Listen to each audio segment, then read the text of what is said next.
When you buy your first fishing lures, don't blow $300 on a huge pile of fancy lures. Get good at using a few simple baits rather than trying to learn and master dozens of baits in dozens of colors. You need to learn to walk before you run. Today we're talking about the best lures to start with and how to use them. By throwing a few select lures all the time, you'll start to get really accurate with your casts.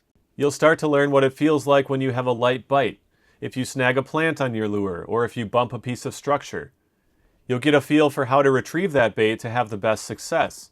And you'll learn to recognize the conditions when you'll have the best luck with each of those lures.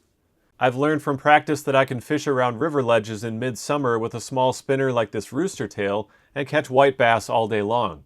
So let's get to my recommendations if you're just starting out.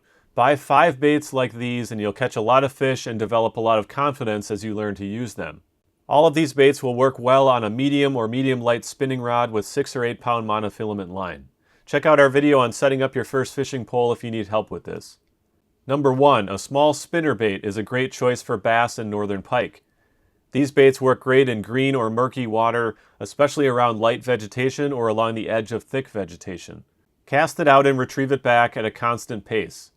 You can twitch it occasionally or bump objects in the water to mix it up a bit. Sometimes that will convince a fish to strike it.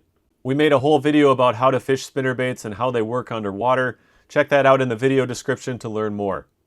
Number 2, a small inline spinner like a rooster tail or a number 2 or number 3 Mepps spinner.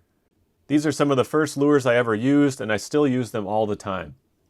Like the spinnerbait, they work well with a constant retrieve and work especially well along the edges of current in rivers. There are some tricks to using these, so check out our video on how inline spinners work to learn more about those and how to use them effectively.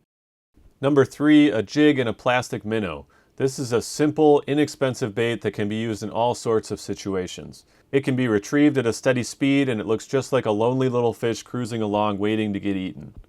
It can also be bounced along the bottom for walleyes, catfish, smallmouth bass, bluegills, crappies, drum, gar, and all kinds of other things. It's incredible how effective this little bait can be.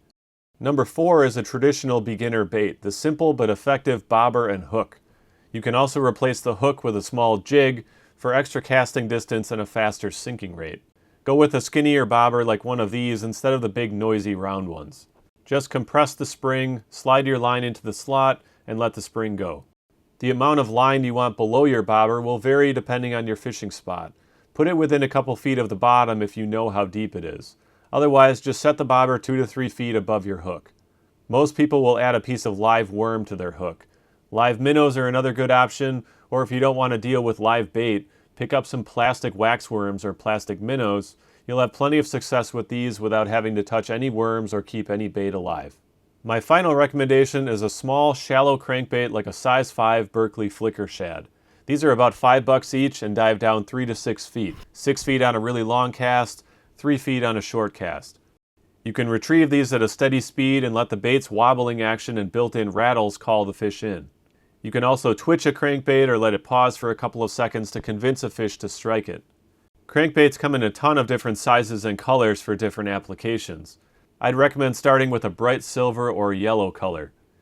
Check out our video on crankbaits for more tips on how to use these cool baits, or see our Learn How to Fish playlist for all kinds of videos to teach you all about fishing and how to be a more successful angler.